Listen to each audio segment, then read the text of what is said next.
Good afternoon. Thank you for joining us today. Allison Scoberg here, Consolidated Planning Group. We are excited to bring a new presenter and a new topic to our webinar series.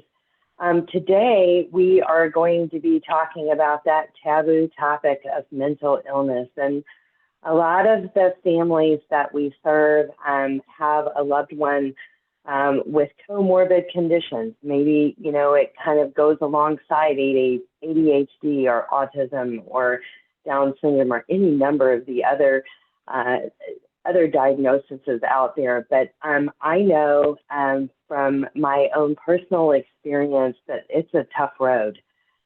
Loving someone with mental illness and loving someone that has a lot of ups and downs with their daily life and kind of meeting them where they are and getting them the supports that they need to be as successful as they can be in life is challenging. And it's especially challenging when we have a loved one that may need more support than a 50-minute counseling session. When we're looking at bigger things like, outpatient therapy, partial hospitalization therapies, residential type therapies for mental illness. There's a lot of doors that people can walk through. And so we're going to be talking about some of that today. We are excited to have Angelina Hudson with us through NAMI, the National Association of Mental Illness, which provides a lot of hope and a lot of education to individuals and families of loved ones. So we're going to be talking about all of that today. I always like to go through a couple of housekeeping items. Today we are in webinar mode, and what that means is that we can't see you or hear you. Some people will be attending by podcast. Today's meeting is being recorded, so everybody that is registered will get a copy of today's slides as well as a link to the recording. All of our recordings after the fact are on the Consolidated Planning Group YouTube channel. We have almost 400 webinars on the Consolidated Planning Group YouTube channel, partnering with you to advocate for your loved one with a disability. Topics all across the board: SSI, Medicaid, Medicaid waivers, special needs trust, guardianship, transition, college education for individuals with disabilities. It's all out there. So do check that out. You can subscribe to that for free. And we've really tried to title our webinars in such a manner so that way you can kind of look at the topics for the stuff that you're on in your planning journey. Consolidated Planning Group is a holistic special needs financial planning firm. We are an advisory and consulting firm. We're nationally certified as Social Security advisors, members of the Special Needs Planning Academy. People come to us because they want to plan for their loved one with a disability, plan for the future of their loved one when they're gone or when they're no longer able to provide the caregiving services that they once did. We help people put in place protection plans, lifetime care plans. We do a lot of transition planning. We help set up ABLE accounts. But very importantly, we help people preserve the eligibility for state and federally funded programs that are a vital component to planning for the future of your loved one. So we always offer free personalized consultations. If you haven't met with us before, there'll be a QR code at the end of this meeting today where you can schedule yourself a free personalized consultation. We aim to build on the planning that you've done so far.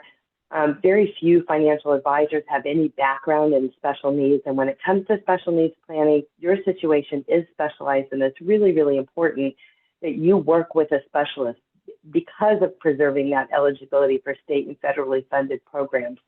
So we're never here to rain on any great planning that you've already done, but build on that solid foundation that you've already set up and make sure that your loved one with a disability is set up for success in the future. So having said that, welcome, Angelina, and we're going to let you take it away. I do invite everybody to put their questions in the chat box as usual. We'll be monitoring that chat box, and we'll get to as many questions as we can today. We are going for an hour, so if you're planning your day, you can know that we will be done by 1 o'clock. So thanks so much. Well, thank you, Allison. I sincerely appreciate you inviting NAMI to share today.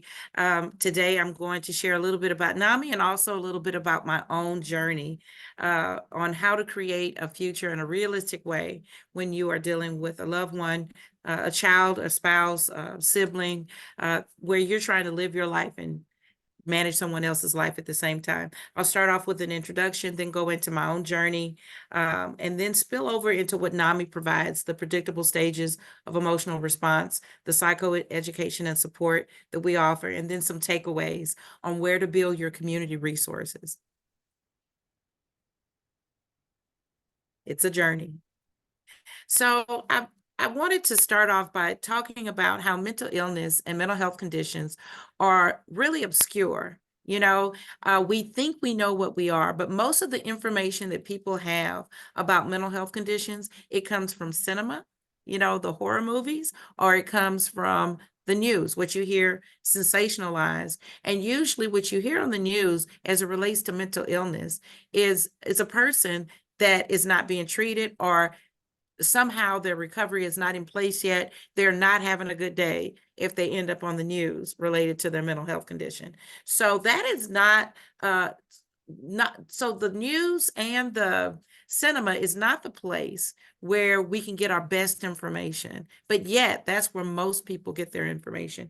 And the other obscure thing about mental health conditions is that some of the best things that happen in our life, the birth of a child, graduating from college, getting married, these are all things we look forward to throughout our lives, throughout the lives of our children.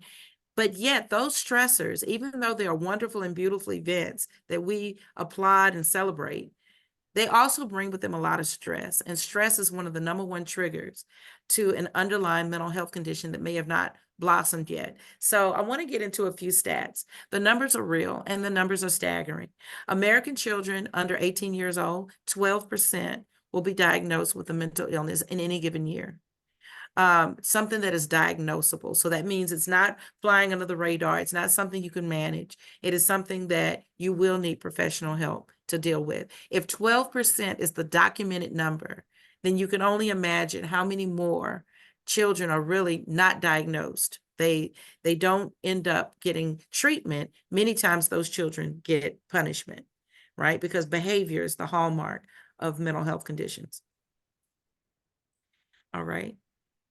And what we also know based on the research is that out of all adults who are ever diagnosed with mental illness, the signs are usually diagnosable or recognizable by age 14.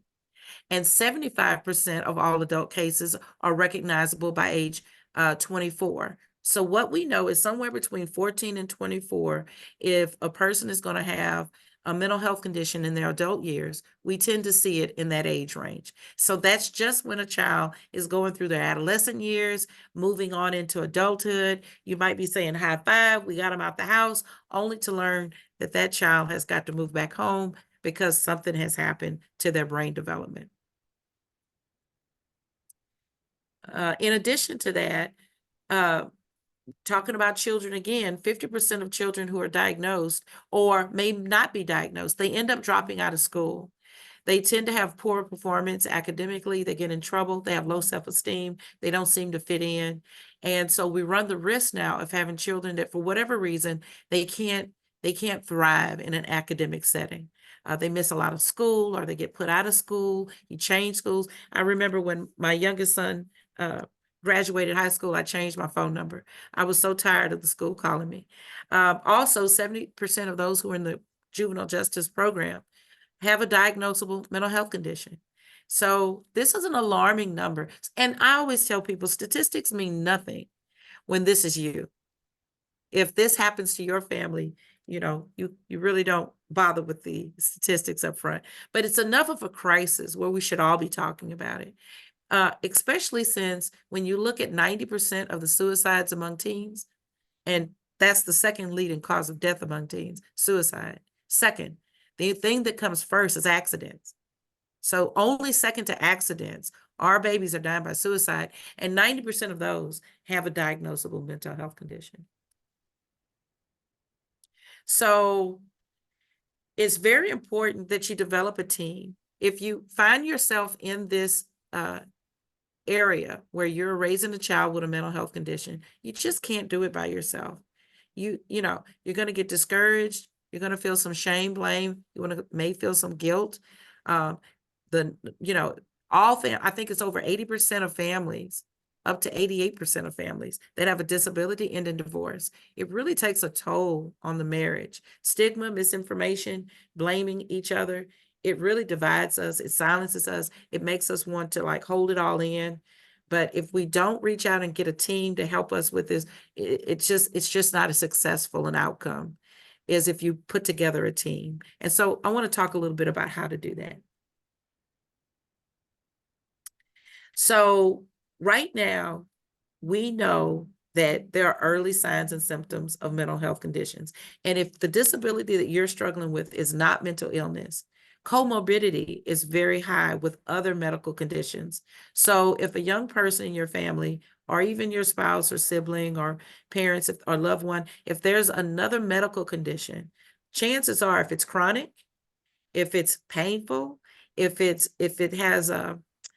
takes the quality of their life away, mental health is going to tag along. Mental illness is going to tag along. Depression, isolation. And so what we know, especially in younger children, they don't do as well in school if they're struggling in this way because it's an added problem, right? They have the normal developmental issues, but they also become, they feel in their perceptions that they're being ridiculed. They're not adding up to others. They feel rejected. They have a lot of adjustments related to their mood and behavior when they're diagnosed. But you can only imagine how horrible it is if they're not diagnosed, because then you're blaming them for their behavior and they don't understand where it's coming from. All right. I'd like to talk about the diagnosis factor, because, sometimes some of the issue is access. Some of this testing and the neuropsych testing and the, learning disability testing, some of this other testing, it's pretty expensive. I mean, you could be spending upwards of $3,000 on some of the testing. Do you have any advice? I do. I have a little known secret. You want to hear it? The public health system. So my husband and I, we consider ourselves middle class. We both have, graduate degrees. We both work very hard. We fell upon a period of time where we didn't have insurance. And we didn't just have one child diagnosed too, but we had a third child that the school says, Houston, we have a problem. And we wanted to do our own independent testing.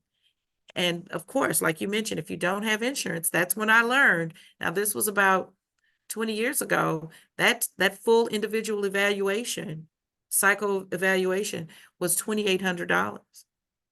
And so I just walked into the front door of Mentop Hospital, which is a part of Harris Health System. I walked right in and I went to the front desk and I said, I need to talk to your neurological department. And they said, you need to do what? And I just said, I need to talk to the neurologist, here in your hospital. They got me up to that floor. I said, I don't have insurance. The school is saying my child needs to be tested. They actually put me on a wait list. The wait list was shorter than the wait list from when I had insurance. That wait list was a year. I had no insurance. This wait list was 3 months. They tested my son. I took that test, that full individual evaluation, back to the school. And the other very surprising thing is when the doctor walked in to test my third child, my son, he was the same doctor that tested my first son at the renowned Meyer Clinic at Texas Children's Hospital. And I asked him, what are you doing here? And he said, this is a teaching hospital. And I supervise the doctors that are here doing the same tests that we do at Texas Children. The other thing you need to know is if you have no insurance at all, and we didn't at that time, and I don't know if you can it's been 20 years, so I don't know if you can just walk into Bentop like I did, but there's the local mental health authority. In Harris County, that's called the Harris Center. In Montgomery County, it's Tri-County Services. In Fort Bend, it's Texana. But that's what qualifies you for services, that you don't have insurance. So there are ways to get tested, even if you don't have insurance.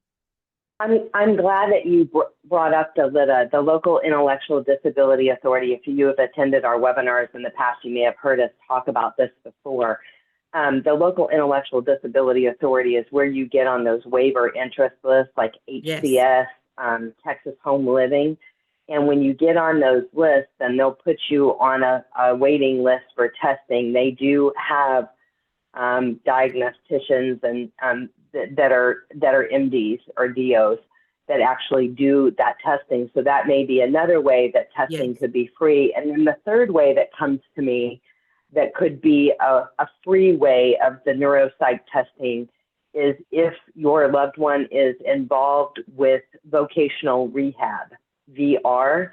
When they get into VR does a considerable amount of testing. They do a vocational evaluation, and oftentimes they're going to do a neuropsych testing. If you suspect mental illness or you suspect learning disabilities, oftentimes they will do that testing, and that too would be covered.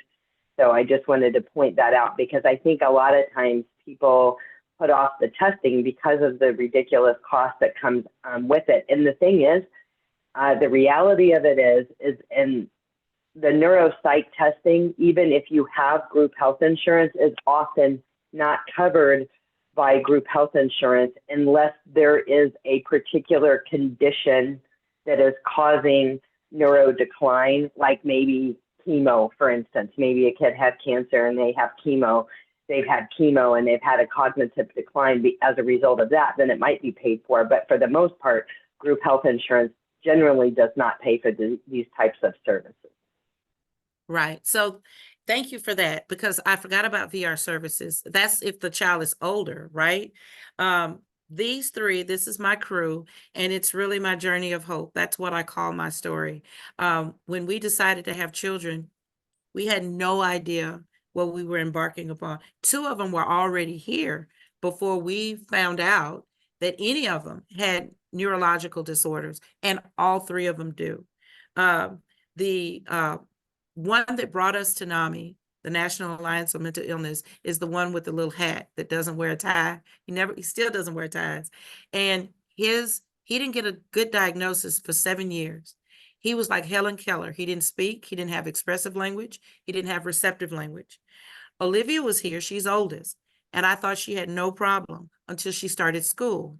When she started school, the school started calling me every week. You know, they thought she had auditory. They thought she had a hard of hearing or some degree of deafness. We had to do a very expensive, and the insurance did not cover this test, an ABR. And I cleaned out our savings account and I paid for the test, even though my husband told me not to. And we found out that she could hear just fine. And that broke my heart, because that meant then that there was something neurologically wrong with her brain.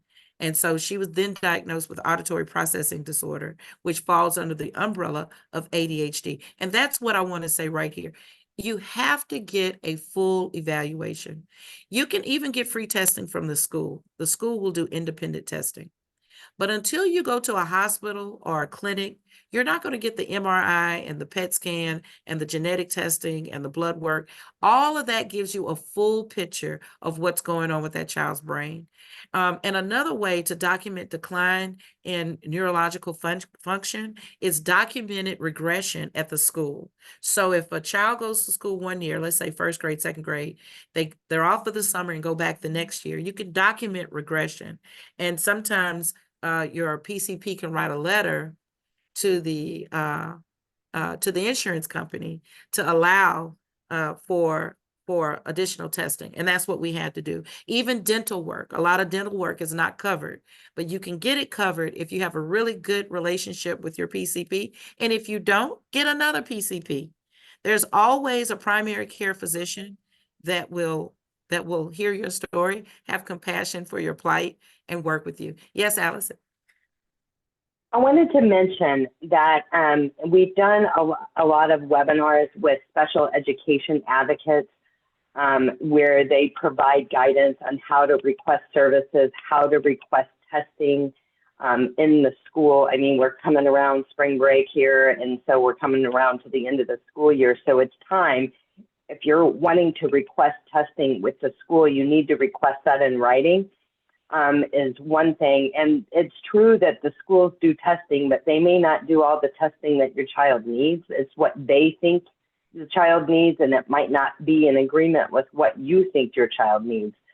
So I have been a fan as a parent with kids with disabilities. I've been a fan of the school testing, but getting my own outside testing, comparing those notes. And so someone in the chat box indicated that they had testing, and basically everybody agrees with the diagnosis except for the school. The school is not accepting those diagnoses, and there is help and support for you. And again, a special education advocate should get involved. Texas Partners Resource Network also is helpful in the ARD process and getting involved with some of these school issues. So it's true that the school doesn't have to agree with an MD diagnosis, but if it's clear and it's kind of across the board, then that would be something I, as a parent, would pursue and fight. And if I had to get a special education advocate on my side in that regard, I would probably do that. But requesting testing for the school, it does need to be in writing. It's not a casual conversation with the teacher outside of the class or in the bus line or something like that. It really needs to be in writing, because they have so many days to respond to you in writing. So I just wanted to mention that. Yes, that's correct, Allison. Everything you do really has to be in writing. So I was on a 1-year wait list. I sat in a waiting room outside of an MR exam room. There were all of these Monets on the wall. I remember that. And this was the day that really changed my life forever. So I tell people that I work for NAMI. I'm the executive director now. But honestly, my first title is just wife and mom, and that's the way I approach the work with NAMI. And not just me, but all of our volunteers. We are a peer-led organization. And so we help other families because NAMI has helped us. And so that day, if anyone wants to know the day that changed my life, it was not the day I got married or graduated from college. It was the day that my son was diagnosed with a brain disorder that was not, there was no fix. So we had to learn how to manage. So my introduction to NAMI came from going to school, and the schools were asking me, what do you want? Ms. Hudson, what do you want? What are you asking us for? Well, of course, I didn't know what to ask for. So I started visiting different special ed programs, and really pretending as though I was moving into those communities. In Lantern Lane Elementary, I met Michael and Valerie Biasini. These two individuals, just true saints, are also NAMI teachers, but I didn't know that. And before I left the meeting that day, Michael Biasini asked me, what are you doing? What are you looking for? And so I gave him my whole story. He said, you need to join the class called Visions for Tomorrow. We now call that class NAMI Basics. It's 6 weeks, 1 session a week. 2.5-inch binder of material this big. You get this big binder chock full of all these resources, and it's peppered with not only the research evidence-based curriculum, but also lived experiences, anecdotal information on just what can you do to thrive and live with dignity and respect when you have a child that's acting very animalistic, because of the brain disorder. The classes are always led by facilitators with lived experience. And if you can go through the next couple of bullets, what I took away from that class is that it wasn't just my son impacted. It was the whole family. Duh. I didn't really know that until they shared it with me, how the dynamic of the family. And as the mom, I need to consider everyone's needs, but first my own. The different types of mental health care professionals, that I shouldn't just go to one particular type of doctor and look for everything. Different professionals offer different types of support.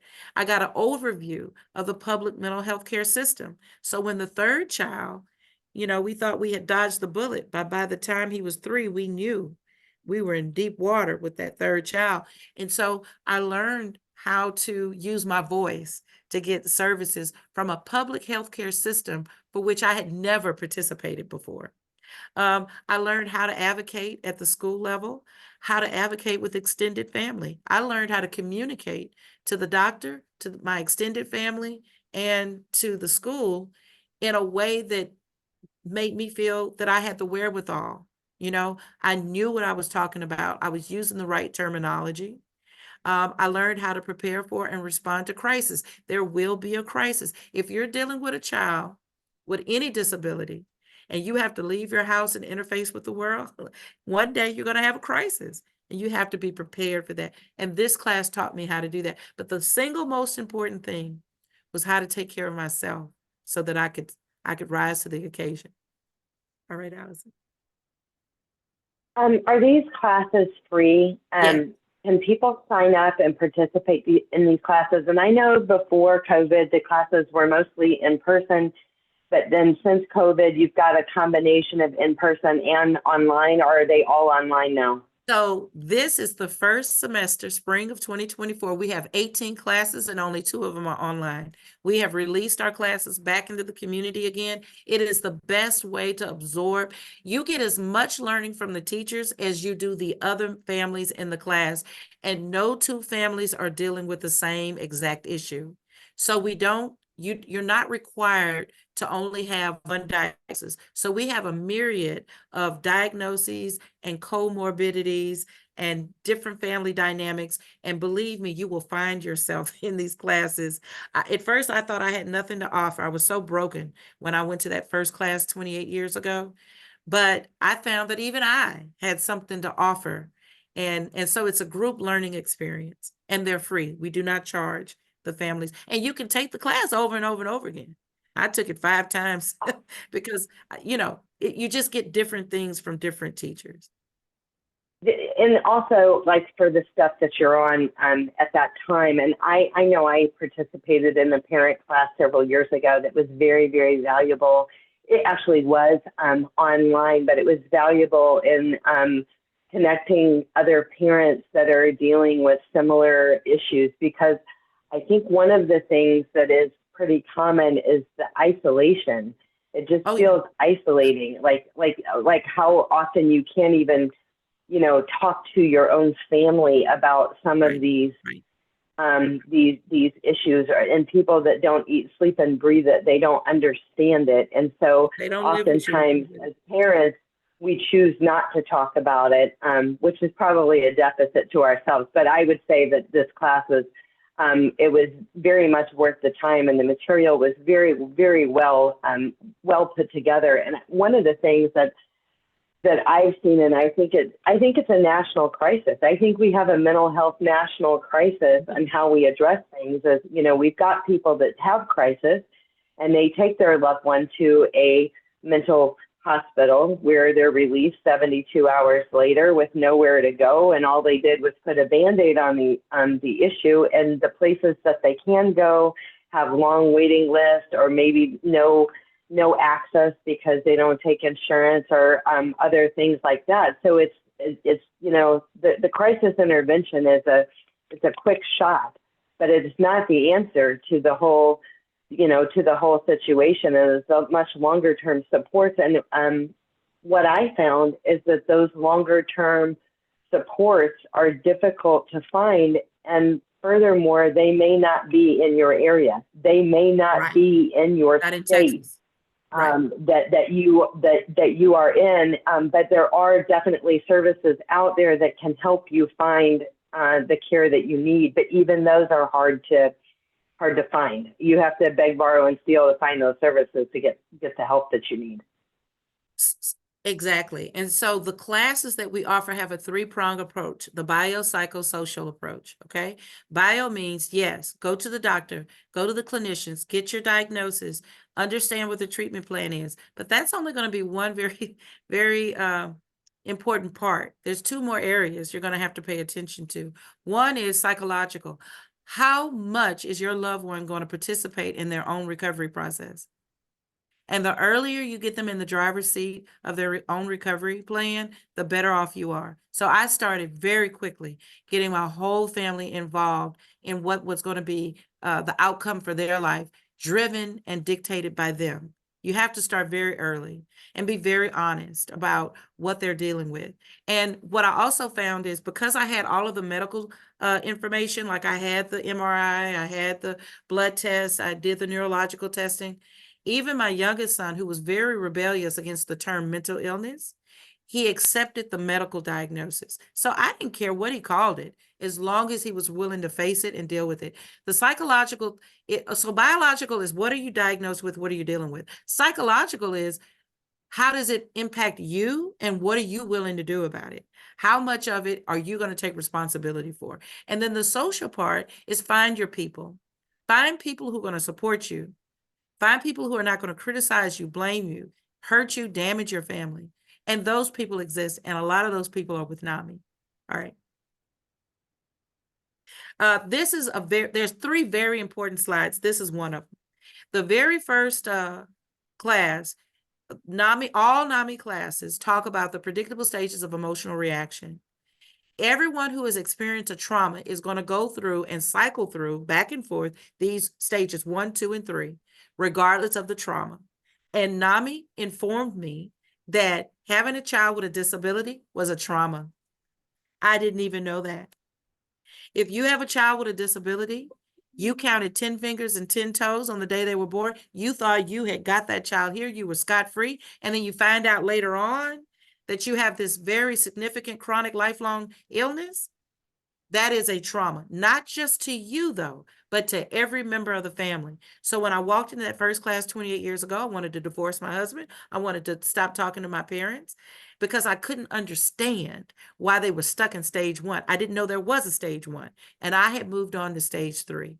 The research that NAMI adds to this body of research, stages 1, 2, and 3, is what you need when you're in each stage. So if you look underneath 1, 2, and 3, there's a list of what you need. When you first get traumatized or you're in this journey and you don't know what's happened to you, this gives you a lot of language and understanding. So you can flip over from the side of your brain where you're emotionally charged and dealing with all of these experiences and start using some of your logic and reasoning.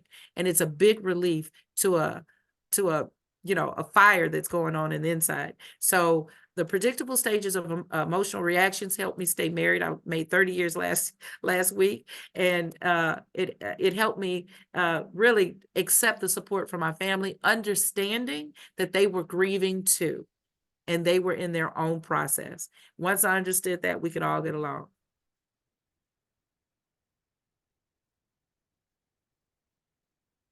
This is really so powerful. And, and we've done hundreds and hundreds of webinars and talks and education of families.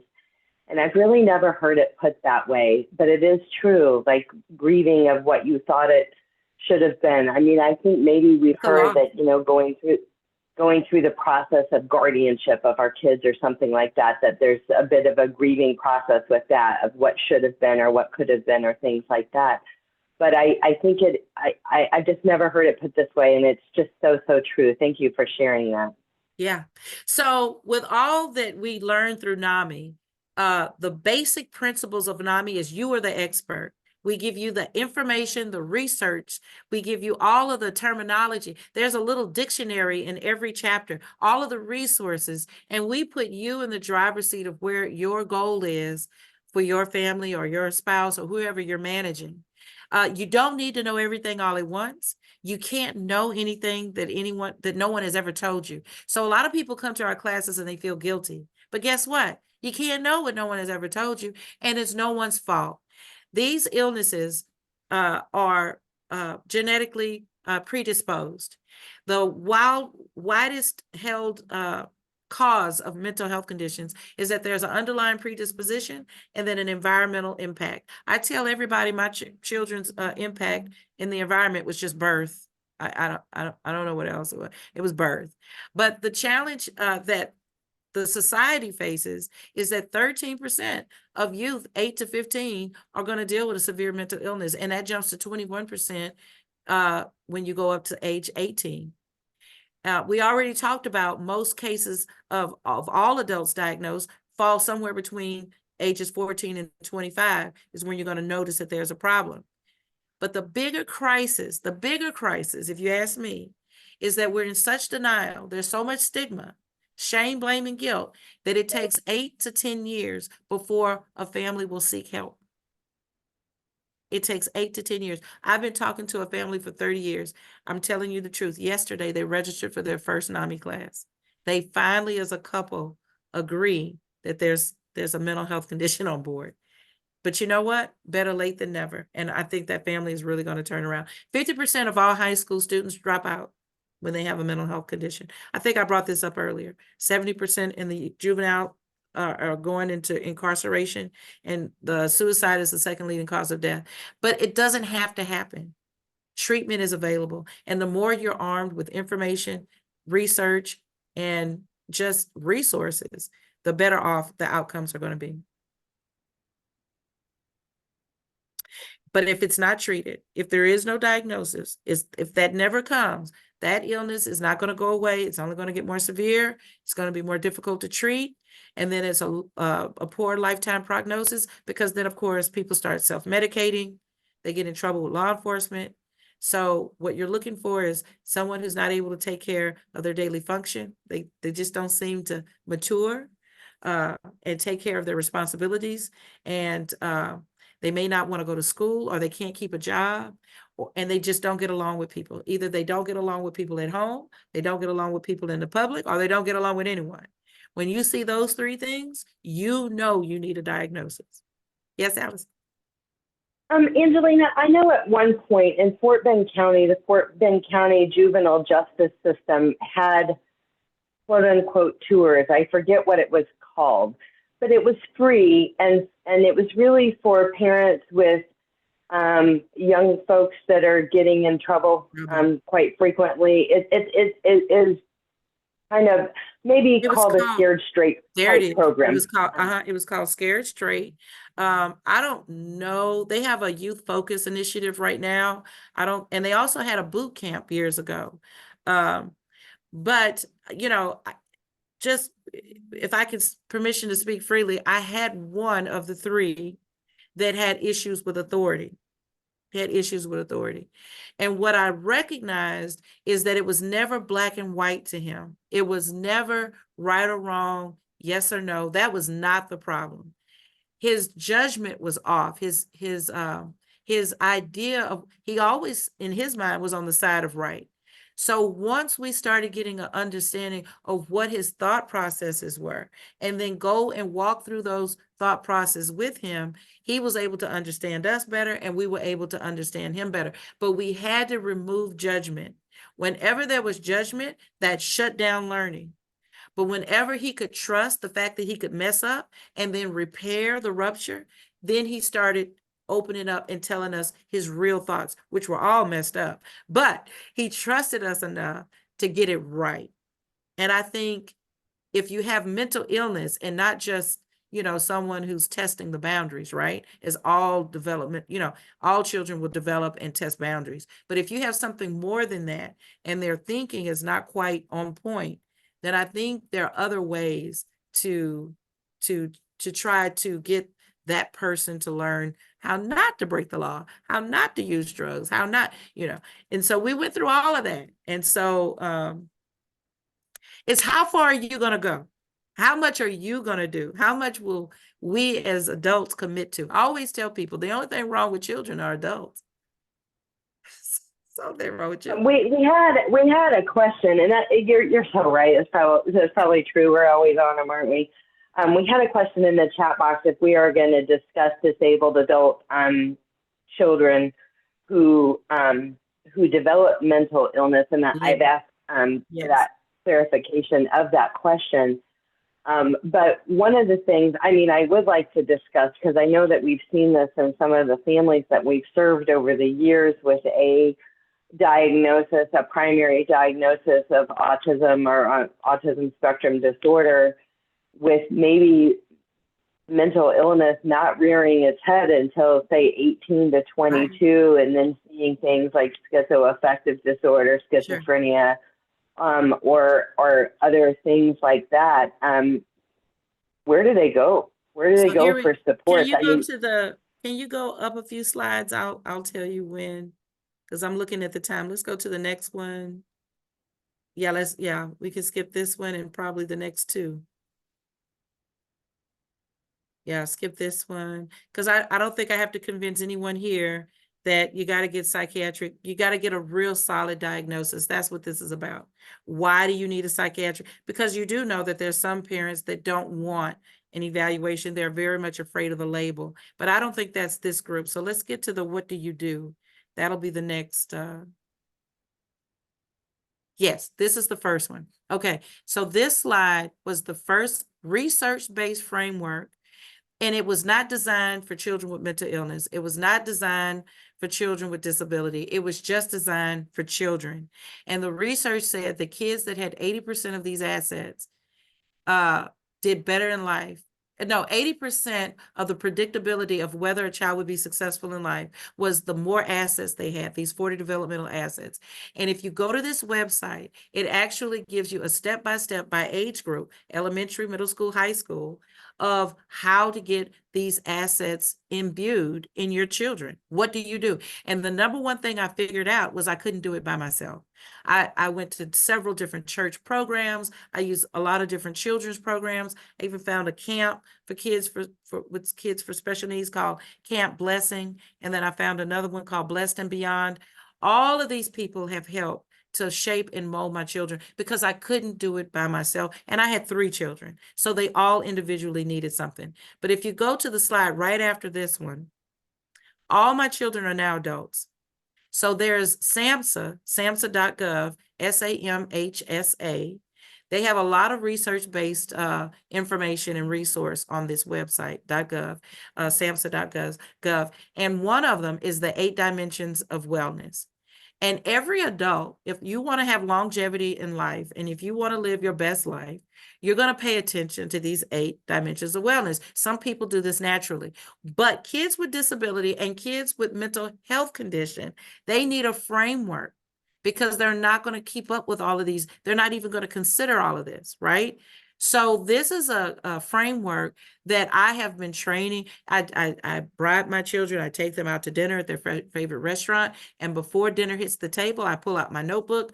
I open it up to the 8 dimensions of wellness. And I want to know what they're doing for all of the 8 different areas. I want to know what they're doing. And it's just repetition, repetition, repetition, repetition.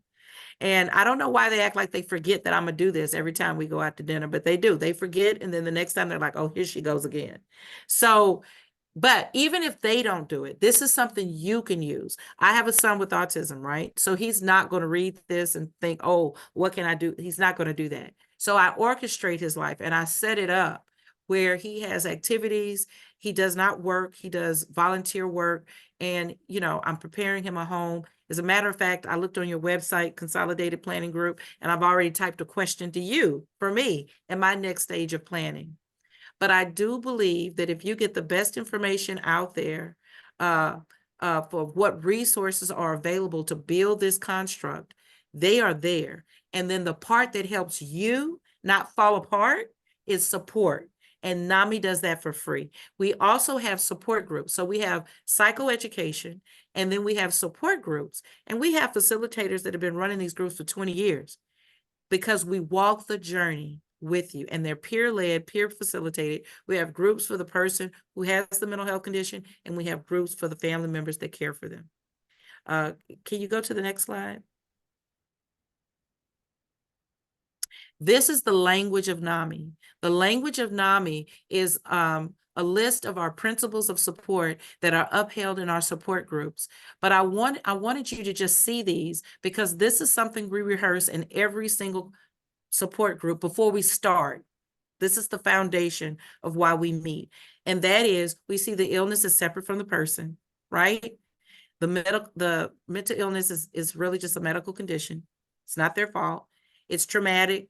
We're looking for better coping skills every time we get together. We find strength in sharing. This breaks the isolation, right? Many times our NAMI families are closer to us than our biological families. Because as you stated earlier, Allison, if you're not walking this journey, you really don't know. You really don't know. We forgive ourselves, we reject guilt, and I'll go to the last one, and we'll never give up hope. But of course, you can have these slides, and you can go to any support group, and you're going to rehearse these principles every single time. Angelina, sometimes I think people are reticent to, attend a support group uh, I was the worst. because they Yep. think, well, I'm already down. This is already Right. tough. This life is Right. tough, and I don't need to go hear everybody else dump their bucket. It'll be negative. And so I Yep. think sometimes people reject the support groups for that reason. Tell us about your groups and Yes. how it can help some of our parents cope with what they're dealing with. And then the other thing I want you to address, because you talked about guilt earlier, and Mhm. the guilt that a parent feels Oh, that yeah. it's their Mhm. fault or whatever, or even sometimes the guilt of how you respond. Has your kid self-harmed, cut their arm up, and instead of responding with love, you were angry, and you feel guilt about that, or things like that. Talk to us about both of those components. Okay, so the first thing was the support group. I so appreciate the support. I was 7 years, I wouldn't go to a support group. I said, I can cry by myself. And I'm not going to go into a support group and tell everybody my business. That's not how I am. That's not how I was raised. When I finally went, uh, because I'd gone to the class 5 times. So I said, well, let me try the support group. So I went to the support group. There's a model. It has a beginning, a middle, and an end. It is not a care and share where you tell your whole life story and everybody goes around in a circle and cry. No, the model is set up to where everybody only shares in 1 or 2 minutes what's going on right now. The facilitator, who's been trained to facilitate, works through everything that was brought up in check-in in a certain order. Hot potatoes first, pressing dilemmas. There's a way to do it. And then the way we unpack and share with one another is we use four structures and 3 processes. You have no idea what I'm talking about, but you just have to go. And every group ends on an up note. I so appreciated this model that I became a state trainer, and now I'm a national trainer for the family support group model for NAMI. So just I love know that that. it is not what you think it is, and you won't understand it until you go. And if you go to a group that brings you down in the Houston area, you call me, because then I got to go retrain some people, because these are wonderful groups and they're free. The best thing you can do to equip yourself is to get resources and facts. Get the information, find out the facts of what you're dealing with, and then understand how it impacts you. If you know 2 people with bipolar disorder, you don't know 2 people that have the same, they don't present the same. 2 kids with autism do not present the same.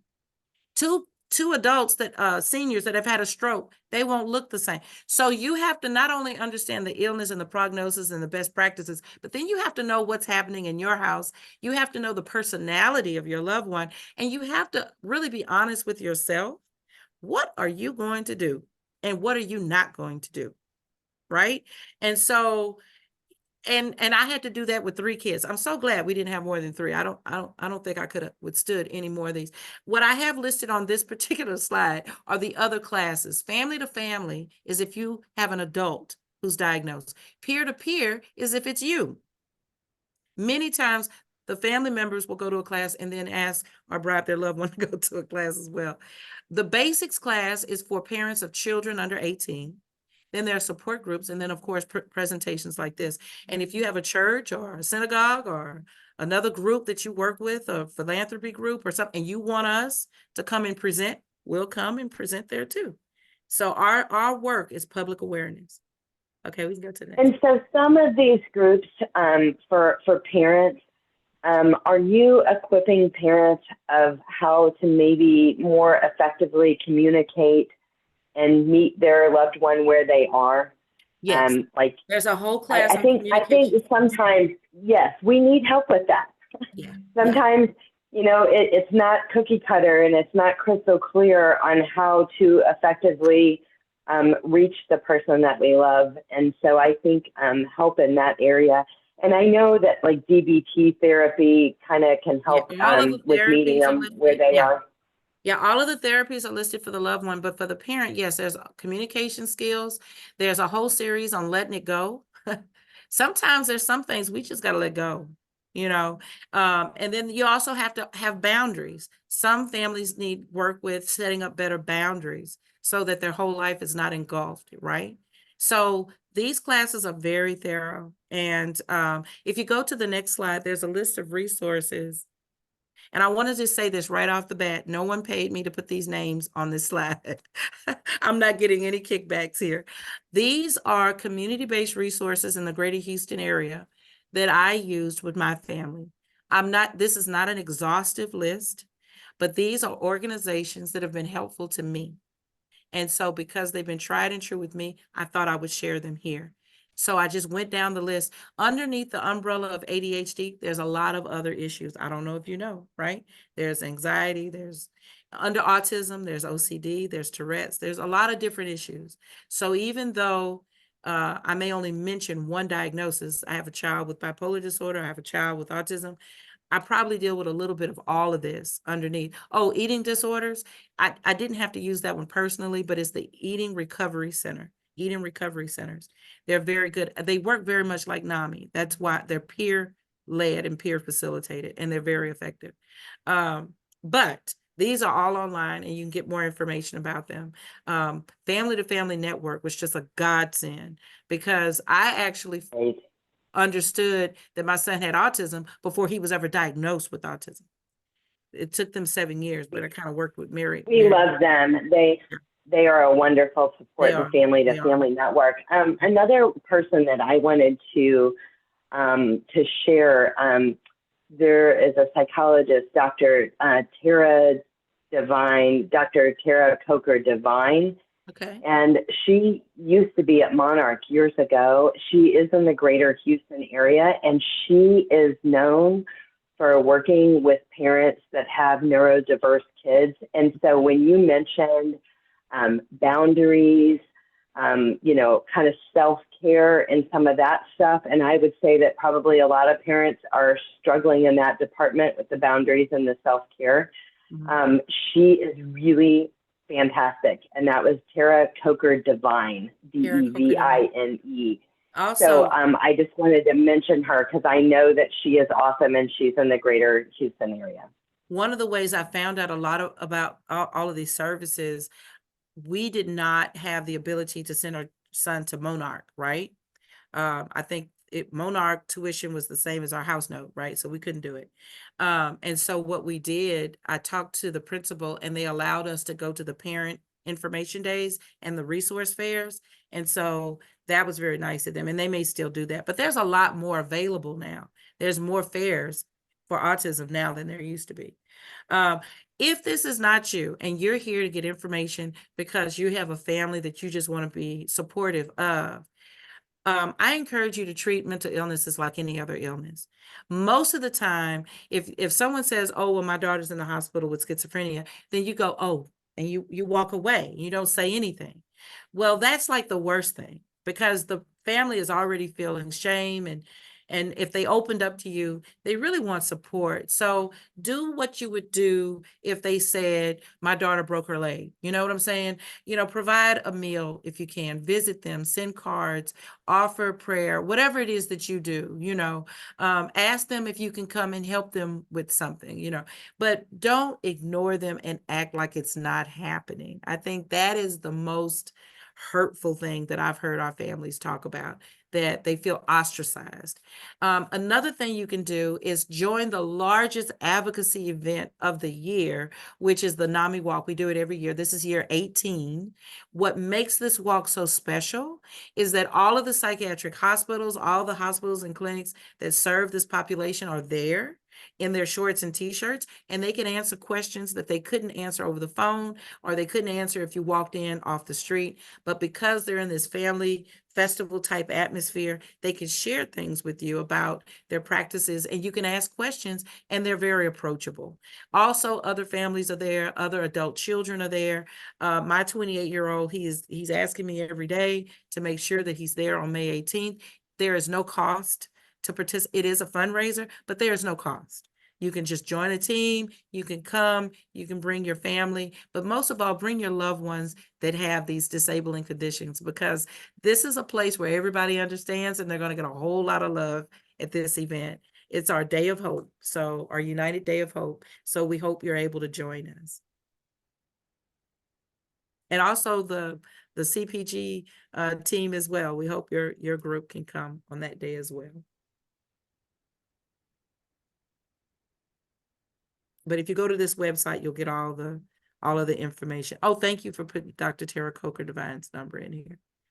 Yes, Yes. she is awesome. If y'all call her, tell her I sent you.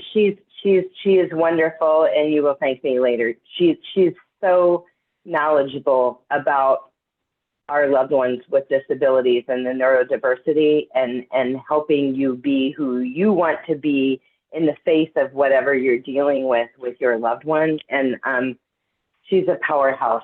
So anyway, so right. I may have 18th, to call her myself. I may have to give her a call myself. But are there any more? I would hate to end and we not have any lingering questions out there. Oh, this book. Tell us about this book.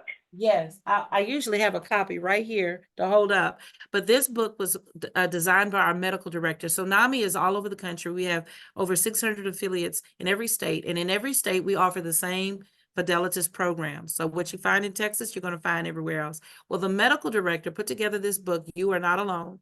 It's on Amazon.com. The first half of the book, he has accepted questions from all over the country and had them answered by the experts in those fields. So the hot off the press, most current research-based answers are in the front half of the book for every question related to a mental health condition and being the caregiver. And then the second half of the book is a collection of about 80 different families and their stories. I think I'm in there. So get the book, because you'll find yourself in this book, and it's healing and it provides a lot of hope. I love that. Thank you. And did you say that book could be found on Amazon? Amazon.com. You Are Not Alone. Okay. The first picture of us was us back when we found NAMI and were struggling. This is us now. Yeah, that was then. This is us now. I am very happy that we made it. That's the person, and then there's one more little picture. I got a new grandbaby. And so when I first started this journey, y'all, I did not think I was going to make it. I wanted to give my children away and check myself into Spring Shadows Glen. If you're not old enough, you don't know what that is. But I did not think I could do this. And I'm so glad that I found the information, the support, and the resources to not only make it, but actually thrive in this journey. And these are the three people. I think I have one more slide. Is it the thank you? Oh, well, don't give up hope. But the last slide is my number and my email if you want to call me. But I just want you to know that I did not, when I first started, I did not think I was going to make it here. So if that's you, if you are just holding on by the end of your rope, just know that things do get better, but they get better with the right information and the right resources. So we're here for you. We don't charge the families we serve. We cost a lot, but we don't charge the families we serve. And we're here to support you if you need us.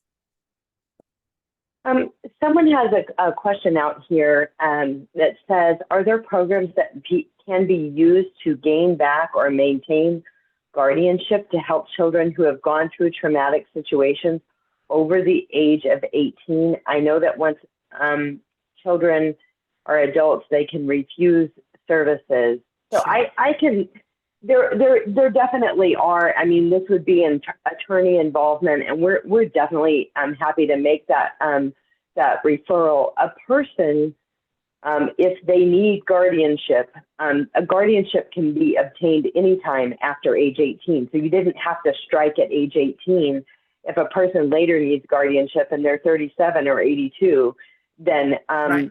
There are forms that have to be filled out. It has to be signed off on by a doctor. You would need an attorney involvement, but we definitely have attorneys that we can refer to for that particular scenario. And it is true that sometimes that does happen, where they once were able to not be a threat to themselves or others, but now they're not. And so sometimes, in Texas, and all states are different, the law is the least restrictive, most appropriate for the ward, WARD, for the individual, least restrictive, most appropriate.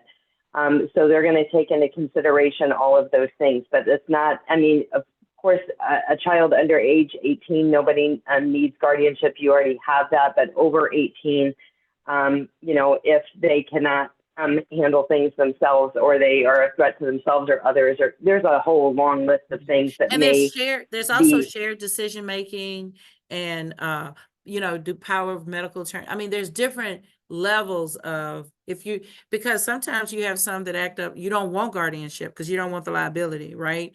So there's different types of oversight that you can do with another adult.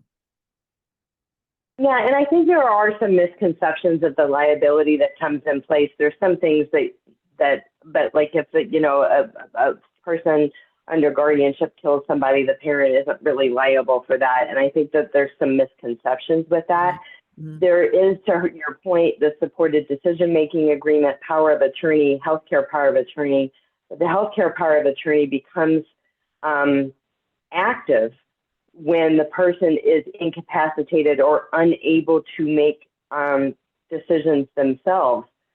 So if we have a person, I think that it's a slippery slope, because sometimes with mental illness, the person is clearly angry, but maybe they don't have they may not have an intellectual disability, but they may not be in their right mind due to medications or lack thereof, the medications that they should be taking. And so that is where a definitive conversation with a guardianship attorney, and there would be a guardian ad litem that would be appointed. And so, you know, they would look at that. But even when you have a supported decision-making agreement and a power of attorney, the individual can revoke the power of attorney or this supported decision-making agreement at any time. So even with the power of attorney, you can't make them get treatment if they're refusing, basically. So it's a slippery slope, and it gets slipperier, you know, more slippery if a person has an intellectual disability along with the mental health diagnoses. So if they have an IQ of 70 or below, then it gets a little bit more dicey. But what I'm saying is you definitely want to work with a trusted professional on that. We're happy to make a referral for that. Well, we are out of time for today. This has been a great topic, and we should do this more often, because there are so many families that are really struggling in this area, and from everything from how to communicate, how to cope, how to help, wanting to help their loved ones. So this is a topic that we need to do more often. We're glad you're here. Angelina, we're glad that you partnered with us, and we'll look forward to partnering with you again soon.